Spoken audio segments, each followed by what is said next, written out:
ভাবে motor cycle নিয়ে নিয়ে বাবুগিরি করে, কিন্তু কবরে জুতার ভরে কিন্তু ছেলে খাবে না।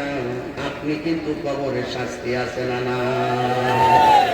এই জন্য সুদ খাওয়া হারাম। আহাল্লাল্লাহুল বাইআ ওয়া হারামার রিবা।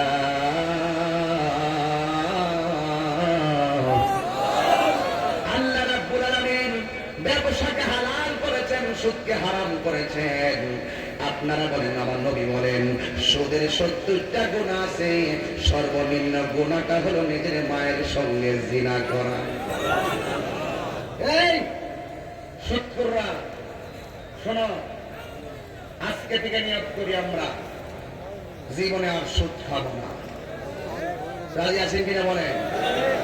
আমার দেশে সুদ এমন ভাবে চলে মনে হয় যেন এটা হালালের উপরে হালাল, 100% হালাল।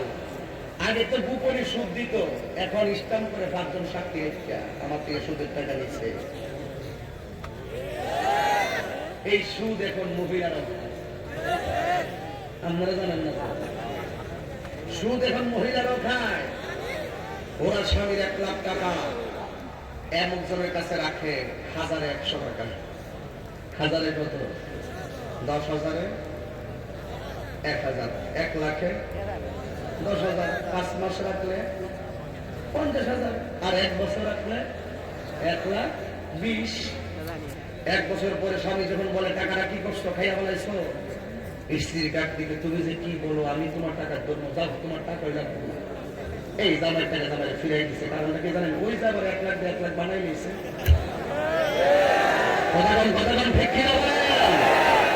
হারামের মধ্যে আরাম নাই। হারামের মধ্যে কি নাই? হারামের মধ্যে আরাম নাই। মাইক নাই, অসুবিধা নেই, আওয়াজে শোনেন। আর আওয়াজ লাগতো না, আমি বেশি লম্বা করবো না। তবে একটা কথা, উচিত কথা বলতে আমি কোনোদিন দ্বিধা করি না। আমার সমাজের ম্যাক্সিমাম মসজিদের সভাপতি সুদখোর। রাগ করেন, গুসা করেন, অসুবিধা নাই। আমার চোখে দেখছি বহুত সুদখোর সভাপতি। এই সুদখোরে ঢাকার থেকে আব্বা ডেকে এনে কেন সভাপতি বানায় না? পরে 5 ওয়াক্ত নামাজ পড়ে লোকটা মাছ মারে, কিন্তু লোকটা 5 ওয়াক্ত নামাজ পড়ে, তার অর্থ সম্পদ নাই, সেই লোকটাই হবে মসজিদের সভাপতি।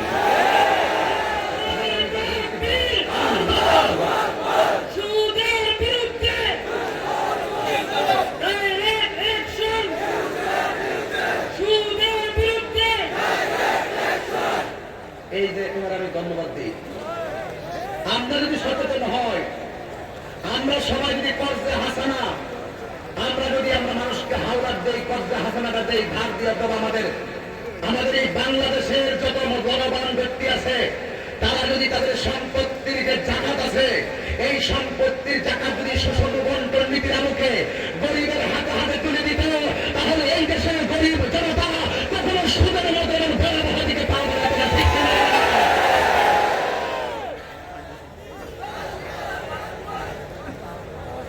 সুদ কি চলবে না বন্ধ হবে? সুদ কি চলবে না বন্ধ হবে? একটা গজল বলবো, অসুবিধা হবে না? আজকে বলবো না, বুঝতে হচ্ছি। এটা আমি জানি, আপনারা হাসতে আমার জানা আছে। আপনারা ভাব লিখলেই করবেন, আর ভাব লিখলে ভিডিও বানাবেন, ভিডিও বানাবেন। এগুলো সবে আমরা জানি। কি হবে বেঁচে থেকে, কি হবে বেঁচে থেকে অযথা বিদ্যা শিখে যদি না করতে পারি শুধু মুক্ত সমাজটাকে।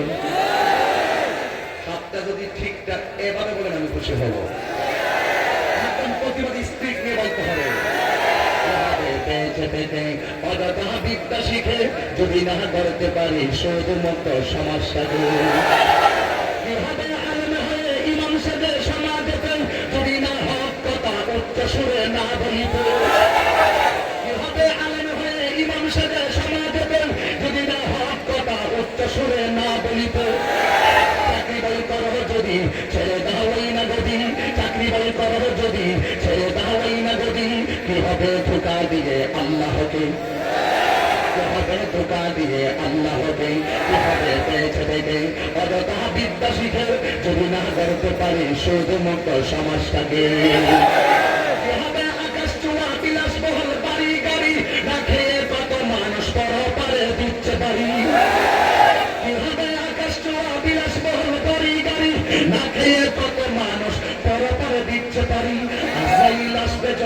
মাটিতে পড়ে রবে, আজরাইল আসবে যবে মাটিতে পড়ে রবে। কোন কাজে লাগবে না তোর বিল্ডিংটাকে, কোন কাজে লাগবে না তোর বিল্ডিংটাকে। হবে বেঁচে থেকে অযথা বিদ্যা শিখে যদি না করতে পারি শুধু মুক্ত সমাজটাকে, যদি না করতে পারি মাদক মুক্ত সমাজটাকে। রাজি আছো মুসলমান? এই মুসলমান রাজি আছো? কথায় একটাই, বিচার হবে কর্ম অনুসারে কঠিন হাসরে। আমার নবী বলেন এই কবর থেকে মানুষ হাসরের মাঠে উলঙ্গ অবস্থায় উঠবে। একমাত্র একজন জান্নাতি কাপড় পরে উঠবেন, তিনি হলো আমার রহমাতুল লিল ওয়া মা আরসালনাকা ইল্লা রাহমাতাল লিল আলামিন।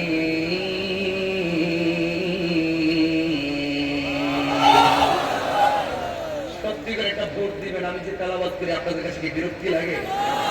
একটা গজল বারবার বললে বা একটা সঙ্গীত বারবার বললে কেমন যেন একটা কেমন বিরক্তি বিরক্তি মনে হয়, কিন্তু কোরআন তেলাওয়াত যখন করা হয় যতই করি ততই ভালো লাগে। আপনার কাছে জানি না, আমার কাছে খুব মজা লাগে। আমি নামাজে যখন দাঁড়াই, ফজর পড়ি এক সুর দিয়ে, আসর পড়ি, মাগরিব পড়ি, এক এক সময় এক একটা সুর দিই, আমার কাছে অনেক ভালো লাগে। বিসমিল্লাহির রহমানির রহিম।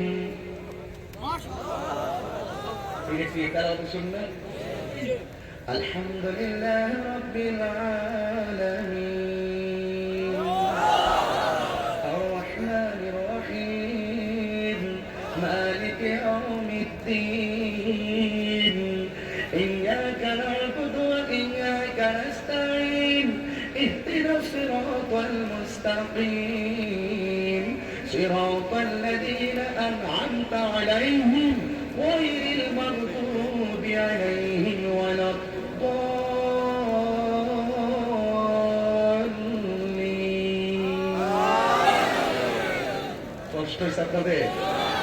এই জন্য কোরআন শরীফ যতই করবেন, আমার জানা মতো আমি যতটুকু অনেকের ইতিহাস লিখেছিলাম, অনেক কাফের হাজার বুঝানোর পরে মুসলমান হয় নাই, কোরআন তেলাওয়াত শুনে শুনে তারা মুসলমান হয়ে গেছে। কোরআন এমন একটা দাহরি, কোরআন is the constitution of human life. কোরআন হলো মানব জাতির জন্য সংবিধান। এতে হয়েছে তোমার আমার পথ চলার নিখুঁত নির্ভুল সমাধান। ঠিক কিনা বলেন? সকল সকল সমস্যার সমাধান কোরআনে আছে না নাই বলেন? এই জন্য আমার নবী বলেন এই কবর থেকে মানুষ উলঙ্গ অবস্থায় হাসরের ময়দানে উঠবে। আয়েশা সিদ্দিকা রাদিয়াল্লাহু তাআলা আনহা বলেন, ইয়া রাসূলুল্লাহ, উলঙ্গ অবস্থায় উঠবে? একজনকে তো আরেকজন দেখলে লজ্জার ব্যাপার আছে। আমার নবী বলেন, আয়েশা, না রে, না না না না না, আয়েশা, এই কথা বলা একটা গুরুত্বপূর্ণ জায়গায় কথা বলে মানুষ বোঝা গেছে। এই যে মানুষ কবর থেকে যখন উঠবে, গাছটা এমন বাঁকা করে উঠবে, একজনের দিকে আরেকজন তাকাবে, এক সেকেন্ডের জন্য সময় পাবে না। কারণ তাদের চোখের উপরে থাকবে সুরমার কাঠিটা যত বড়, ঠিক এতটুকু এতটুকু উপরে সূর্যটা থাকবে। আরেক রেফারেন্সে পেলাম 8 বিঘাত উপরে থাকবে সূর্য। এই সূর্যের তাপ যখন চোখে মারবে, মাথার থলিটা দেখবেন পোস্টমর্টম করা হয়।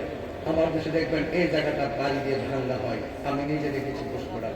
একটা ছেলে আমার নারায়ণগঞ্জে যখন চাকরি করতাম, পাশেই ছিল পোস্টমর্টম, একটা ছেলে আত্মহত্যা করছিল। আমি হাঁটতেছি, আমি হুট করে শুনলাম যে এখানে, আমি বলছি যে আমি একটু দেখি। পরে আমি একটা অভিজ্ঞতা অর্জনের জন্য আল্লাহ মানুষকে কেমন ভাবে সৃষ্টি করে, এই যে মাথার মগজটা এমন ভাবে আল্লাহ কি যে কারিগর, সুবহানাল্লাহ বলবেন না? এই জায়গাটা এইভাবে উল্টায় চলে, এইভাবে তার খুলিটা উল্টিয়ে যাবে, আর মাথার মগজগুলোর উপরে সূর্যের তাপটা লাগবে। বাতের মার যেমন করে টকবক করে ছিটে ছিটে পড়ে, হাসরের মাঠে মানুষের মগজগুলো এইভাবে ছিটে ছিটে পড়বে। যার গুনাহ যেমন সেই অনুপাতে তার শরীর থেকে ঘাম ঝরবে। এই ঘামের পানিতে মানুষ সাঁতার কাটবে। কেউ হাঁটু পানিতে সাঁতার কাটবে, কেউ গিরা পানিতে সাঁতার কাটবে, কেউ গলা পানিতে সাঁতার কাটবে। যার গুনাহ যেমন তার সাঁতার করার যুবক তোমার চেতনা এখন আসে না রে যুবক। যে কোনো মুহূর্তে তো তুমি মরে যেতে পারো। আমার চোখে দেখেছি, আমি প্রতিদিন গাড়ি দিয়ে চলি, আমার চোখে দেখেছি কত অ্যাক্সিডেন্ট। আমার সামনে দিয়ে এইভাবে মোটরসাইকেল টাইমে গেল, একটু পরে গিয়ে সামনে দেখলাম লাশ হয়ে পড়ে আছে। সে জানে না ওখানে তার মরণ হবে। যে কোনো মুহূর্তে তুমি চলে যেতে পারো। এই জন্য বলো, ইমানের জিন্দেগি আমরা চাই কি চাই না? জোরে বলুন, চাই কি চাই না? আল্লাহ পাক হাসরের মাঠটা কিন্তু কায়েম করবে দুইটা কারণ। এক নম্বর আল্লাহ বলেন, ফামান ইয়ামাল মিথকাল যাররাতিন খায়রান ইয়ারা ওয়া মান ইয়ামাল মিথকাল যাররাতিন শাররান ইয়ারা। আল্লাহ রাব্বুল আলামিন বলেন, তোমরা যারা যারা পরিমাণ নেক কাজ করেছো, আমি আল্লাহ হাসরের মাঠে প্রতিদান দিব। আর যারা যারা পরিমাণ খারাপ কাজ করেছো, আমি আল্লাহ রাব্বুল আলামিন তার প্রতিফল দিব। এই হিসাবটা নেওয়ার জন্যই আল্লাহ রাব্বুল আলামিন হাসরের ময়দান সাজাবেন। কিন্তু আমার আল্লাহ হাসরের ময়দানটা যখন সাজাবেন, আমার আল্লাহ দুইটা রং ধারণ করবেন। একটা হলো কাহ্হার, আরেকটা হলো রহিম। এই দুইটা রং ধারণ করে কাহ্হার হয়ে তিনি যখন বলবেন, লিমানিল মুলকুল ইয়াউম, আজকে রাজত্ব কার? যখন ডাকটা মারবে, আওয়াজ হয়ে যাবে, একমাত্র রাজত্ব হলো কার? সব তোমার আমি দুনিয়াতে পাঠাইছি, তোমার তো আমি আল্লাহ বানাইছি বড় মায়া কইরা। আমার ফার্স্ট গ্যালারিতে প্রায় 20 জন লোক বসে আছে। একটা বাপ তারা দেখেন, একটা চেহারার সঙ্গে আরেকটা চেহারা মিলে না। আল্লাহ রাব্বুল আলামিন কোরআনে বলেন, ফি আই সূরাতিন মা শাআ রাক্কাবাক। আমি আল্লাহ রাব্বুল আলামিন তোমাদেরকে বড় মায়া কইরা বানাইছি। আমি আল্লাহ যেমন চাইছি, আমি আল্লাহ তেমন বানাইছি। আল্লাহ রাব্বুল আলামিন আরেক জায়গায় বলেন, লাকাদ খালাকনাল ইনসানা ফি আহসানি তাকওয়িম। আল্লাহু আকবার। এই জন্য এত সুন্দর এত ভুবন সাজাইয়া কিয়ামত হয়ে গেল, হাসরের ময়দান কায়েম হয়ে গেল। নিজের গ্রামে নিজের কেউ সাঁতারে কাটবে, সবার জবানের ভিতরে শুধুমাত্র একটা কথা, নাফসি নাফসি নাফসি নাফসি বলে তারা হাসরের মাঠে কাটবে। আদম আলাইহিস সালামের কাছে আমরা দৌড়াইয়া যাব, দৌড়াইয়া বলবো, বাবা আদম, আপনি হলেন আমাদের আদি পিতা, আপনি আমাদের জন্য একটু সুপারিশ করুন না। আদম আলাইহিস সালাম বলবে, আমি নিজেই নাফসি নাফসি বলে কাঁদতেছি, কারণ কেন জানোনি? আল্লাহ বলছিলেন, ইয়া আদম উসকুন আনতা ওয়া যাওজুকাল জান্নাহ, হে আদম, তুমি এবং তোমার স্ত্রী জান্নাতের মধ্যে বসবাস করো, তবে খবরদার লা তাকরাবা হাযিহি শাজারা, ওই যে গাছটা আছে গাছের কাছে যেও না। আমি গাছের কাছে গিয়েছিলাম, আমি আল্লাহর কাছে আসামি হয়ে গেছি। যদি আল্লাহ আমারে ক্ষমা করেছেন, আমি আল্লাহর কাছে বড় চিন্তায় পড়ে আছি, তিনি আবার আমাকে সেই দিনের জন্য একা করে কিনা আমি পারবো না। নূহ নবী বলে, আমি নূহ নবীও করে নাফসি নাফসি। জিজ্ঞাসা করা হয়, নূহ নবী আপনি কেন নাফসি নাফসি করেন? নূহ নবী বলে, আল্লাহ আমার 4টা সন্তান দিয়েছে, একটা সন্তানটা ছেলে আমার কথা মানছে, আর একটা সন্তান আমার কথা মানে নাই। ওই সন্তানের নাম হলো কেনান। ওই কেনান নামের ছেলেটা আমার কথা না মান্য মহল্লা বলে ধ্বংস হয়ে গেছে। আল্লাহ যদি আমার ডাক দিয়ে কয়, তুই তোর সন্তানটারও দিন বোঝাইতে পারলি না, আমি কি জবাব দিব? এই জন্য আমি নিজে চিন্তায় পড়িয়েছি। ইব্রাহিম নবী বলবেন নাফসি নাফসি, মুসা কালিমুল্লাহ বলবেন নাফসি নাফসি, জাকারিয়া বলবেন নাফসি নাফসি। এবারে ঈসা পয়গম্বরের কাছে আমরা চলে যাব, যাইয়া ডাক দিয়ে বলবো, ঈসা, আপনি তো এমন একজন নবী ছিলেন যিনি চতুর্থ আকাশে দীর্ঘদিন ছিলেন, আমার দুনিয়াতে নবীর উম্মত হয়ে এসেছেন, দাজ্জালকে প্রতিহত করেছেন। ইয়া মুসা, ঈসা রুহুল্লাহ, আপনি আমাদের জন্য একটু সুপারিশ করুন। ঈসা নবী বললেন, আমি পারবো না। কেন জানেন? কারণ আমাকে পিতা ছাড়া জন্ম নিলাম মায়েরই গর্ভেতে, আল্লাহর বেটা বললে আমায় অনেক লজ্জা দিছে, অনেক মানুষ আমাকে আল্লাহর বেটা বলে গালি দিছে। আল্লাহ যদি কয় তুই কি করছো, আমি কি জবাব দিব? এই জন্য আমি পারবো না। যদিও আমি পারবো না, সব নবী তোমরা ফিরাইয়া দিল, আমি তোমাদেরকে ফিরাইয়া একটা জায়গায় দিব। ওই তাকায়া দেখো, সিংহাসনটা দেখা যায়। সুন্নাতা মান কাদ আরসালনা ক্বাবলাকা মির রুসুলিনা ওয়া লা তাজিদু লিসুন্নাতিনা তাহবিলা। আকিমিস সালাতা লিদুলুকি শামসি ইলা গাসাকিল লাইলি ওয়া কুরআনাল ফাজর ইন্না কুরআনাল ফাজরি কানা মাশহুদা ওয়া মিনাল লাইলি ফাতাহাজ্জাদ বিহি নাফিলাতাল লাক আসা আইয়া বাসাকা রাব্বুকা মাকামান মাহমুদা। এর মধ্যে আমাদের নবীর উম্মত জুড়ে বলেন আল্লাহু আকবার।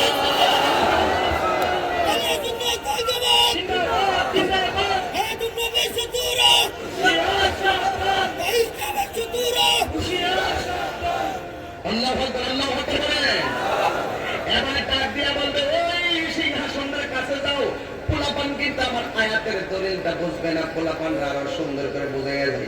আল্লাহুম্মা রাব্বা হাযিহি দাওয়াতি তাম্মা ওয়াস সালাতিল কাইমা আতি মুহাম্মাদাল ওয়াসিলাতা ওয়াল ফাদিলা ওয়াদ দাওয়াতার রাফিয়া ওয়া বা'আসহু মাকামান। সুবহানাল্লাহ বলতে হবে, সুবহানাল্লাহ। প্রতিদিন আযান হয়, আযানের পরে দোয়া হয়। এই দোয়ার ভিতরে মাহমুদ নামটা লেখা আছে। এই মাকামে মাহমুদটা হলো আমার নবীকে আল্লাহ রাব্বুল আলামিন হাসরের ময়দানে একটা সিংহাসন দান করবে। ওই সিংহাসনের নাম হইল মাকামে মাহমুদ। ঈসা পয়গম্বর বলবেন, ও নবীর উম্মত, ওই সিংহাসনটার কাছে চলে যাও। এবার সবাই সিংহাসনের কাছে যাবে, দাঁড়িয়ে দেখবে একজন পয়গম্বর মাথা মুবারক নিচু করে পড়ে আছে। এবার আদম নবী যে ময়দানে বলে নাফসি নাফসি, ইব্রাহিম নবী যেখানে বলে নাফসি নাফসি, আমরা সবাই হাসরের ময়দানে দৌড়ে গিয়ে দেখবো আমার নবী, আপনার নবী ওই মাকামে মাহমুদের গোড়ায় সেজদায় পড়ে পড়ে উম্মতি উম্মতি বলে কাঁদতেছে।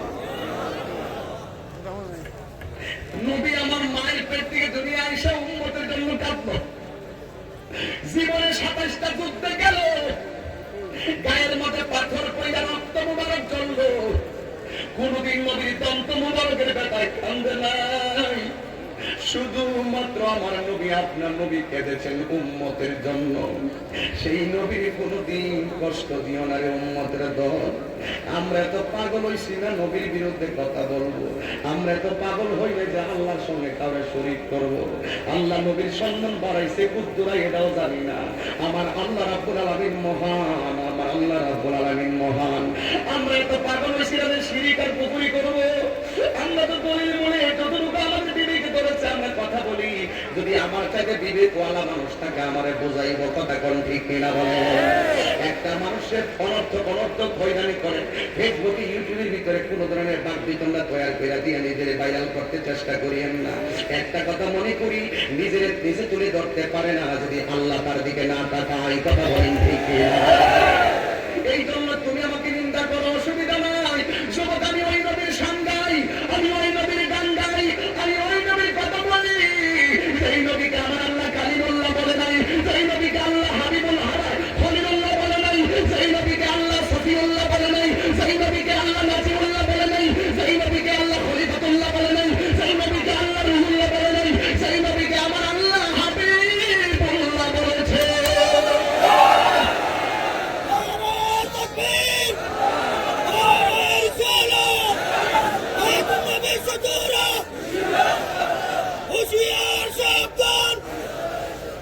আল্লাহ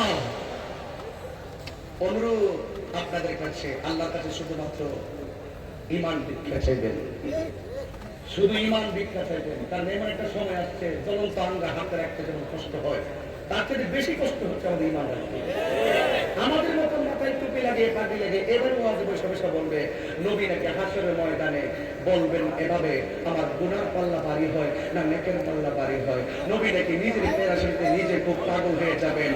এই কথাগুলো যারা বলে আমি তো খুব চিন্তা করি, ওরা কোন নবীর উম্মত রে? এরা কিভাবে এই কথাগুলো বলে? নবী নাকি হাসরের ময়দানে নিজের গুনার জন্য পেরাশান। নবী কোনো গুনাহ আছে? আমার সময় কিছু শিক্ষিত যুবকরা এটার জন্য আমার খুব পাগল, মানে এদের দালালিও করে। আর যুবক, তুমি এক কথা বলে তোমার হাজার হুজুরের চাইতে আমার নবীর শান্তন না বেশি। তুমি দেখ পাচ্ছ আমার নবীকে আঘাত করে কথা বলে, যে আমার নবীকে আঘাত করে কথা বলে তাকে লাঠি মেরে বাঁধিয়ে দাও।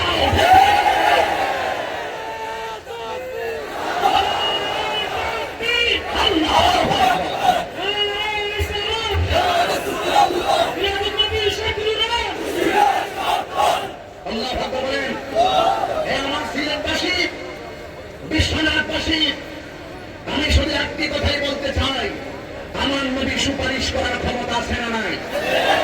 আওয়াজ আসতে করে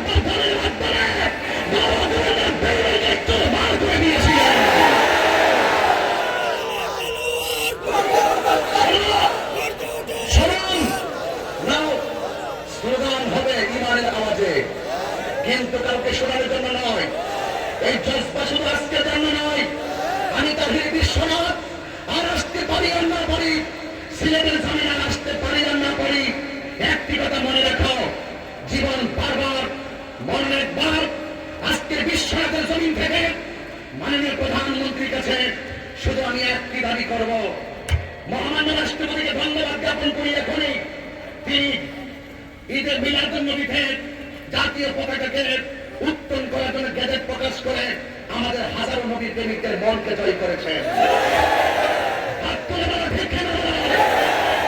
ঠিক আমি আমার একটি দাবি করতে চাই, সম্মানিত বিশ্বনাথবাসী, সিলেটবাসী, আমি আর একটি কথা বলতে চাই, শুনুন। মাননীয় প্রধানমন্ত্রীর কাছে আমাদের চেয়ারম্যান সাহেব বসে আছেন, স্থানীয় প্রতিনিধির মাধ্যমে আমি শুধু একটি কথাই বলবো, এই দেশে মাদকের বিরুদ্ধে আইন আছে, এই দেশে মানবিক ধর্মের বিরুদ্ধে আইন আছে, এই দেশের খুন করার আইন আছে, কিন্তু আরেকটি আইন আপনি পাস করুন। এই দেশে কেউ যদি নদীর বিরুদ্ধে কথা বলে, ওদের বিরুদ্ধে কথা বলে, তার বিরুদ্ধে আইন পাস করুন।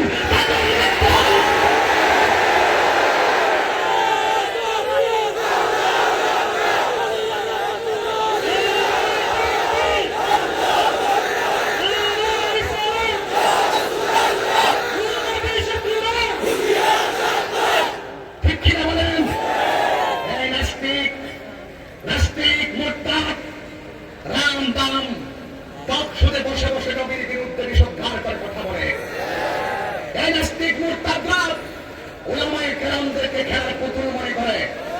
আমি উলামায়ে কেরামদেরকে বলতে চাই, বিশ্বনাথের জমিন থেকে একটি কথা মনে রাখবেন, আমি দুইটা জিনিস পছন্দ করি না, বলবো আমার পথটা কিন্তু অনেক স্পষ্ট, আমি সবার মতো নয়, আমি যা বলি স্টেপ বলি, দুইটা বিষয় আমি পছন্দ করি না। চেয়ারম্যান সাহেব, এক নম্বর, থানায় গিয়ে অভিযোগ করো এমন মাহফিল হলে মারামারি হবে, মাহফিল বন্ধ করুন, এগুলো আমি পছন্দ করি। ওনার মাহফিল উনি করবে, আমার মাহফিল আমি করব। আমরা নিজেরা নিজেরা গিয়ে প্রশাসনের অনেকে দোষ দেয়, পুলিশ প্রশাসন বন্ধ করছে, মিথ্যা কথা। কর্মসূচি সাহেব নিষেধ করছে, মিথ্যা কথা। এসপি সাহেব নিষেধ করছে, মিথ্যা কথা। একজনের মানুষ তাদের কাছে গিয়ে ভুল তথ্য দিয়ে সমাজের এমন একটা অরাজকতা ভাব সৃষ্টি করে, প্রশাসন হলো তারা তো দেখে না অন্ধ, প্রশাসন তো সেখান থেকে আইডিয়া করতে পারে না গ্রামের মানুষ কখন কি ঘটনা ঘটায়। আইন শৃঙ্খলা বাহিনী আমাদের কখনো শত্রু ছিল না, আইন শৃঙ্খলা বাহিনী কখনো শত্রু নয়, আইন শৃঙ্খলা বাহিনী আমাদের বন্ধু, এরা আমাদের ভয় নয়, এরা আমাদের সাহস। আপনারা সেই আইন শৃঙ্খলা বাহিনীর মস্তিষ্ককে মিথ্যা প্রভাব দিয়ে বিকৃত প্রচেষ্টা করবেন না। আরেকটি কথা কখনো বলবেন না এমন কালেম, আমি কাউকে খুশি করতে বলছি আল্লাহর কসম, একদম আল্লাহর কসম করে বলি, আমি দেখতে পাচ্ছি আমার ডান পাশে প্রশাসন ভাইরা বসা, ডান পাশে বসা, আমি স্যারদেরকে খুশি করা নয়, আপনাদেরকে খুশি করা নয়, ওনারা তো মুসলমান, ওনারা তো মুসলমান। আমি যতগুলা ওসি মহোদয়ের সাথে কথা বলছি, এসপি মহোদয়ের সাথে কথা বলছি, ডিসি মহোদয়ের সাথে কথা বলছি, ওরা আমাদেরকে বারবার বলে, হুজুর মাহফিল হোক, এটা আমরা চাই। কমিটির এখানে আমাদেরকে একটু আগে বলে, নিরাপত্তার জন্য, সুশৃঙ্খল হওয়ার জন্য, এরা তো আমাদের বন্ধু, আমাদের সাহস। তা আমরা অনেক সময় ভুল করি, আমরা তাদের কাছে যাব। আর যারা গিয়ে প্রশাসনকে কানকে ভারী করার জন্য মিথ্যা তত্ত্ব দিয়ে ভারী করতে চান, অরাজকতা সৃষ্টি করতে চান, মনে করবেন এরা কখনো ইসলামের ভালো কিছু চাই না।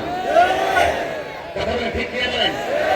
আর একটা কথা বলি, অনেক সময় অনেক ওলামায়ে কেরামদের মুখে শোনা যায়, এমন বক্তাকে এমন জমি আসতে দেওয়া হবে না, এমন জায়গায় আসতে দেওয়া হবে না। আরে বাবা, আপনি এরকম হুমকি দেন কেন?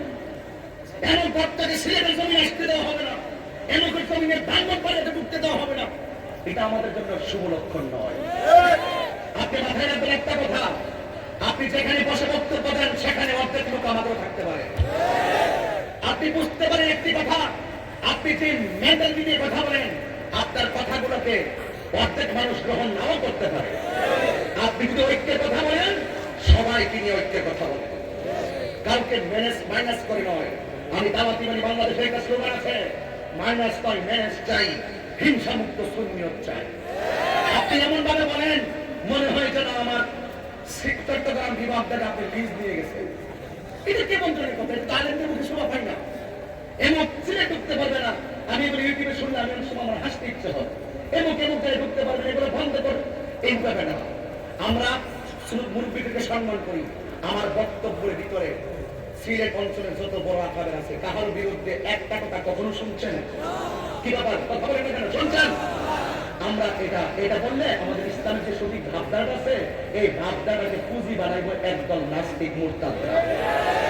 মাঝে মাঝে কাজ করবো ওরা, নাম করবো আমার। আমি যদি বলি এমন আসতে পারবে না, রাস্তায় যদি একটা অ্যাটাক হয়, স্বাভাবিক যে ব্যক্তি বলছে আসতে পারবো না, আমি তার উপরে অ্যাকশন যাবো, স্বাভাবিক। আপনি তো কষ্ট দিতে হবেন, কিন্তু কাজ করবে নাস্তিকরা, কাজ করবে অন্য দুশ্মনেরা, নাম করবে আপনার। এই কথাগুলো আর যেন আমরা না শুনি। আমরা ঐক্যের লক্ষ্যে পথ চলছি। আমার প্রতিনিধি হলে আমাকে বলবেন, এখন ইসলামের মাঠটা অনেক সুন্দর আছে, এই সুন্দর মাঠটা যেন আর নষ্ট না হয়। আমার নবী রাহমাতুল লিল আলামিন সুপারিশ করার ক্ষমতা আছে না নাই? জোরে বলেন, আছে না নাই? আমার নবীকে সুপারিশ করার ক্ষমতা দিবেন কে? আর জোরে বলেন কে? বুখারী শরীফের হাদিস। এখানে একজন আলেম আছেন, উনি খুব ভালো আমার সাথে ঠুট মিলিয়েছেন। আমি জানি না, চিনি না, কিন্তু এরপরে আমি বুঝতে পারি মর্নিং শোজ যাবে, সূর্য দেখতে বোঝা যায় দিনটা কেমন যাবে। কারণ আমরা সবাই নবীর পাগল। দেয়ার ইজ আজকে সভাপতি, তাতে আরো আমার আইডিয়া মিলে গেছে, আমার ধারণা মিলে গেছে, এবং রিয়েলি একজন আলেম, তিনি আমার সাথে ঠুট মিলিয়েছেন। আলেম যখন সভাপতি থাকে আমাদের কাছে অনেক ভালো লাগে, কারণ ওদের একটা ত্রুটি হলে উনি আমাকে ধরবে। হুজুর, বুখারী শরীফের 2য় খণ্ড কিতাবুল আম্বিয়ায় লেখা আছে, নবী যখন হাসরের মাঠে সিজদায় পড়ে থাকবে, কেন পড়বে জানেন? আল্লাহ তখন কাহ্হার থাকবে, আল্লাহ সামনে দাঁড়াইবো, এমন কোন প্লেয়ার হাসরের মাঠে নাই। আমার রাসূল সিজদায় পড়ে আছে, উম্মতের জন্য কাঁদতেছে, রাসূলের কাছে উম্মত গিয়ে বলবে, নবী গো, মাথা মুবারক তুলেন না। নবী তুলবে না। নবীর একটাই কথা, আল্লাহ এখন কাহ্হার। আল্লাহ যতক্ষণ পর্যন্ত আমাকে রহিম হইয়া ডাক না দিবে, ততক্ষণ পর্যন্ত আমি মাথা মুবারক তুলব না। লাস্টে বুখারী শরীফ হচ্ছে কি, ইয়া মুহাম্মদ ইরফা রাসাকা ওয়াসাল তুতা ওয়াশফা তুশফা। হ্যাঁ বন্ধু, আপনাকে আমি আল্লাহ জানি কার নেকি কত, আমি আল্লাহ জানি কার বদি কত, আমি আল্লাহ জানি কে জান্নাতি, আমি আল্লাহ জানি কে জাহান্নামী। এরপরে আমি টানাইলাম মিজান, প্রমাণ করবো আপনি নবীর সম্মান। বুঝেননি কিছু? এখন যদি ফতুয়া দেন আল্লাহ যদি জানে, তাহলে মিজানের পাল্লা টানাইলো কি লেগে? আল্লাহ মনে হয় ওজন জানে না, এর লেগে টানাইছে। ইমান থাকবো? তো কিছু বিষয় আছে শুনতে বোঝা যায় না জানে কেমন। আল্লাহর প্রেমিকদের মধ্যে এমন কিছু প্রেমিক আছে, তারা যখন কথা বলে সেটা আল্লাহর কুদরতি জবান হয়ে যায়। কারণ আপনি যদি কোন যে ওলি আল্লাহর জবান, আবার আল্লাহর জবান হইতে মেরে শিরিক হয়ে গেছে, এই কথার ব্যাখ্যা আছে, ব্যাখ্যা করে আপনাকে বুঝতে হবে। কথা বলেন ঠিক কিনা বলেন? শুনতে দেখা যায় না জানি কি, বাস্তবতা এত কঠিন নয়, ইসলাম সহজ, কঠিন নয়।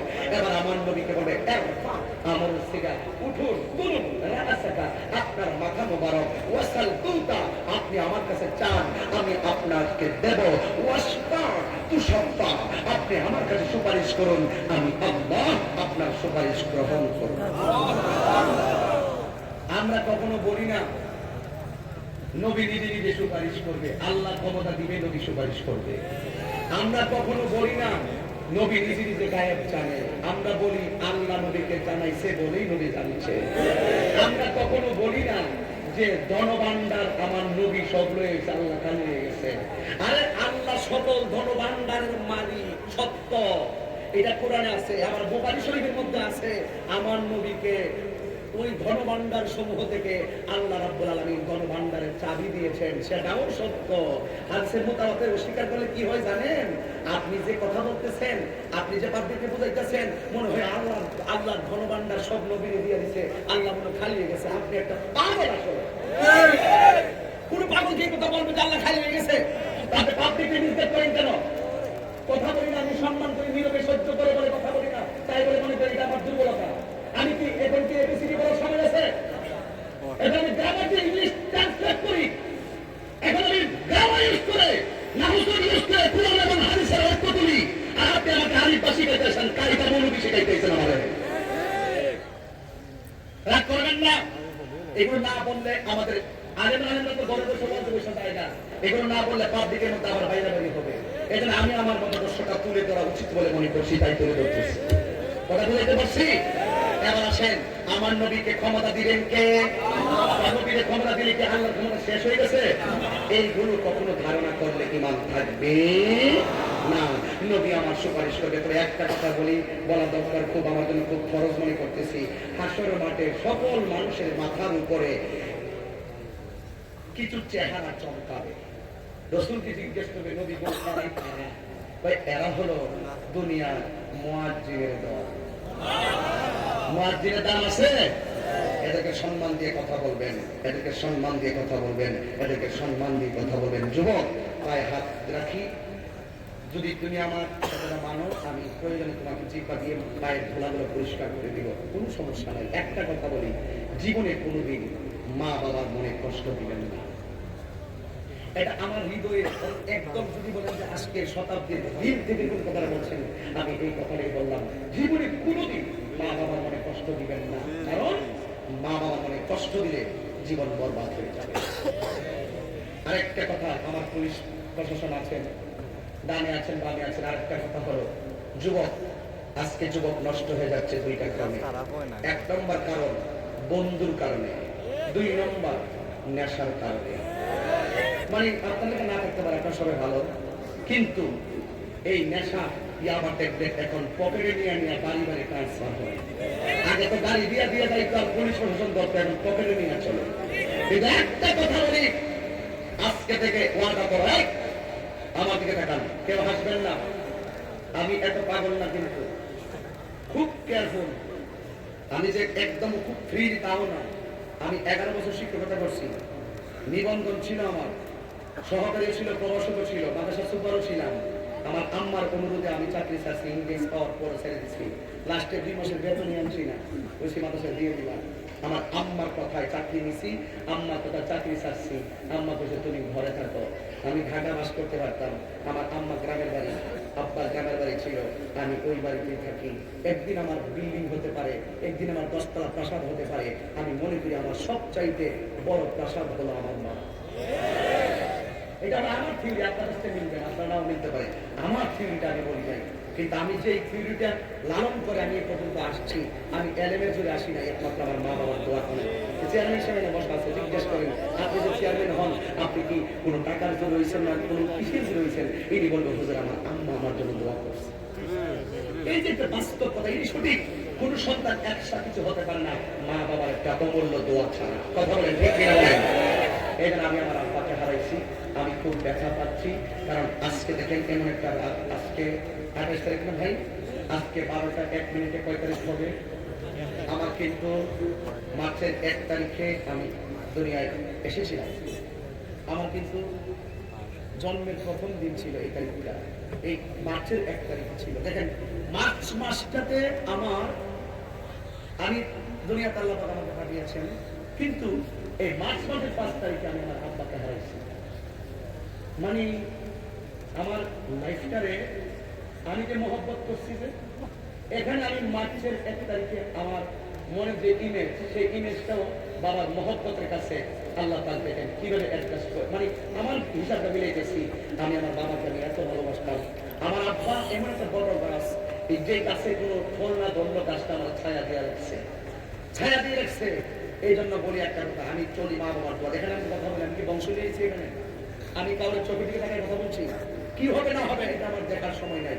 আমার কথা আমি ন্যায্য কথা বলবো, হক কথা বলবো, যা বলবো দিল থেকে বলবো, কোনো ধরনের ওই বড়গিরি দেখানোর জন্য না। অহংকার থাকবে না বাবা লক্ষ্মী। মানুষকে কাছে টানতে শিখি, মানুষকে ভালোবাসতে শিখি, মাকে কোনো কষ্ট দিবেন না। আমি প্রায় মাকে বলি, আমি আছি বড় একা হয়ে, আমার নিজের হাতের লেখা, অশ্রুসিক্ত চোখে বাবা চলে গেছে বলে, বাবা চলে গেছে বলে, ময়নার গান কুকিলের কুহতান, সুন্দর ব্যবহার দিয়েছিলে উপহার, যেতে নাই দিব হয় তবু যেতে দিতে হয়, তবুও চলে যাই বিধাতার ইতি। আমি আজি বড় এক হয়ে অশ্রুসিক্ত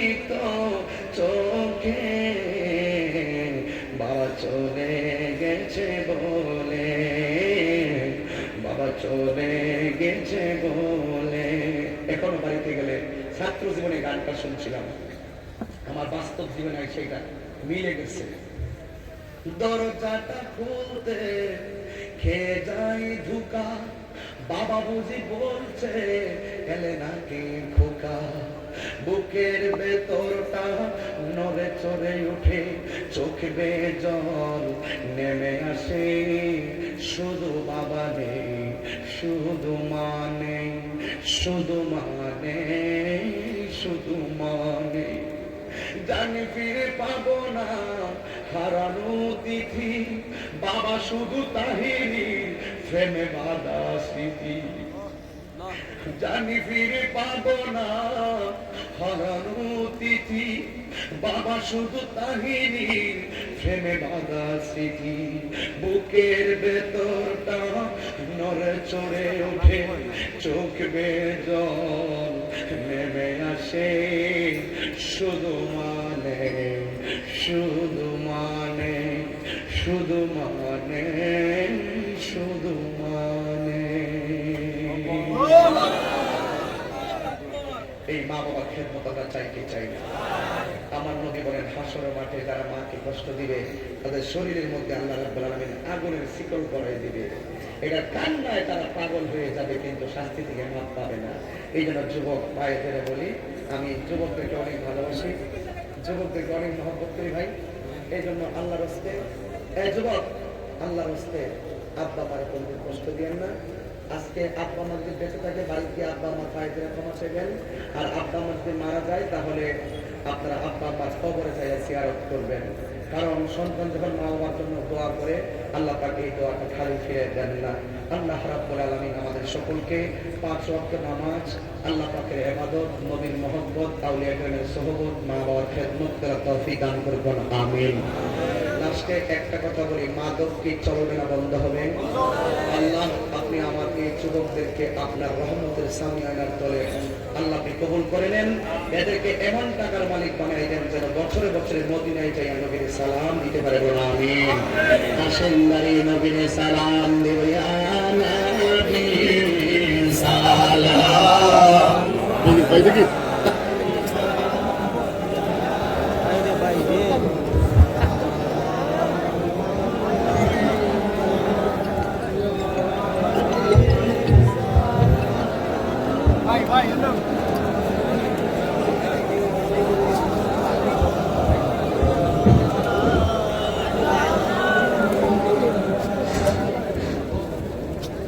দরদি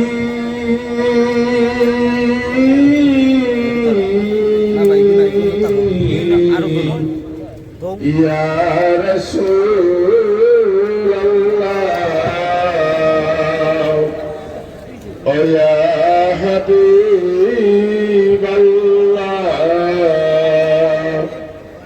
কানে শুনিলাম সোনার মদিনা, দেখিবার নসিব হলো না।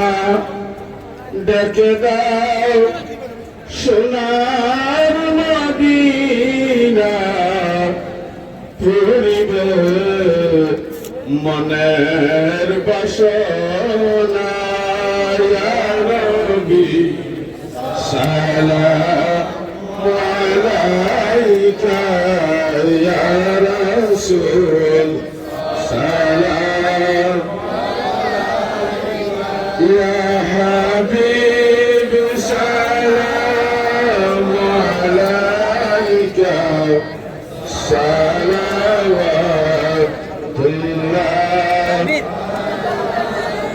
নবীজি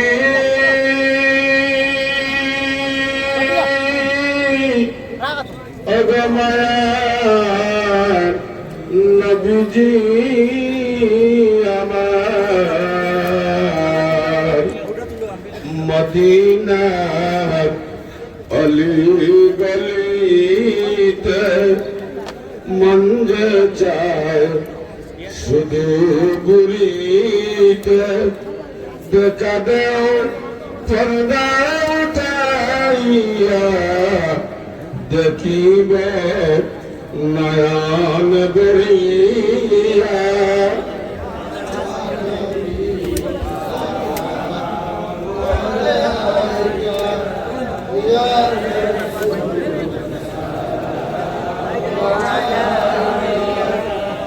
হাবিব সালাম আলাইকা সালাতুল্লাহ ইয়া রাসূলুল্লাহ নবীজি ও মায়ার নবীজি আমার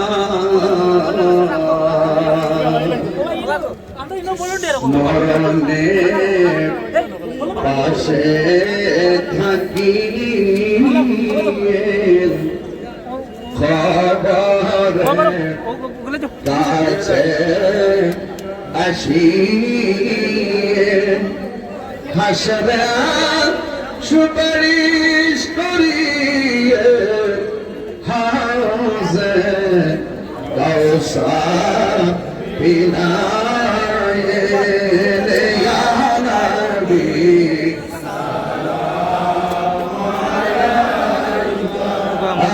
ইয়া রাসূল সালাম ইয়া হাবিব সালাম আলাইকা সালাতুল্লাহ আলাইকা বালাগনা বিকমালিহি يشهد ذا بجماله حسنة جميع خصاله صلى الله عليه وآله সম্মানিত মুআজ্জিজ মেহমানবৃন্দ, আমাদের আজকের মাহফিলকে সফল করে তোলার জন্য মাহফিল কমিটির পক্ষ থেকে আপনাদেরকে মুবারকবাদ জানাচ্ছি।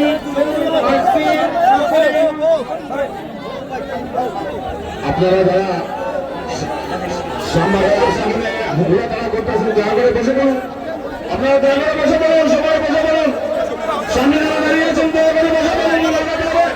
ওনারা ভালো আমরা ইনশাআল্লাহ যাত্রা বাইরে চলে যাবো।